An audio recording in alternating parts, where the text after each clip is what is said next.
Alright people, so I'm going to put this out there because I want people to think about this.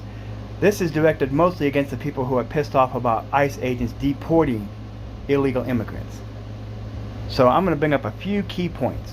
Number one, if I break into your home and I eat your food and I take your money and I use your cars and I take your job so you can't have one, but I take it instead, and then I keep that money, I send it back to my family at my house so they can pay their bills while living off your house.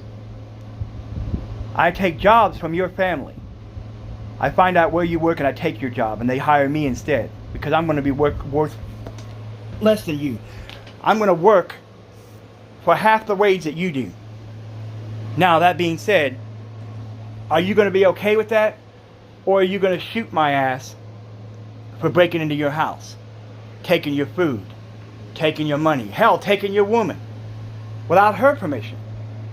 Now, is that cool? And if the answer is no, then how can you be okay with people breaking into our country, doing the exact same thing I just said? Because let's be fair, our country is the country of the citizens. These citizens are the people who are here, who were born here, and who were legally invited in.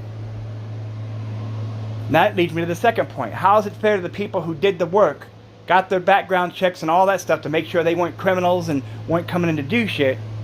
How is that fair to them if people just walked across the border?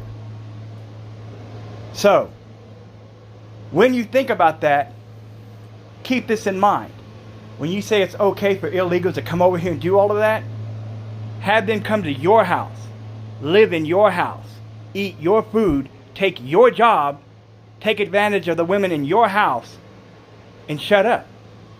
Because by you fighting for them to stay in America and circumventing all the checks and everything, you're basically saying the same thing, that you will more than willing to invite them into your home. So do it. Otherwise, shut up. And those who want socialism, look up history, man. Shut the fuck up and stop listening to what people are saying and look it up for yourself at a library. Nowhere in all of recorded history has socialism or communism worked. Socialism leads to communism, leads to dictatorship. It's always been the same thing. That's why we're not a democracy, we are a republic. Because where voting is true, it doesn't circumvent certain people's rights. And that's a republic. That's the difference. Look it up. Don't even take my word for it. Get out of your ass, get off your chairs, and get out there and look it up. Do the work. Common sense.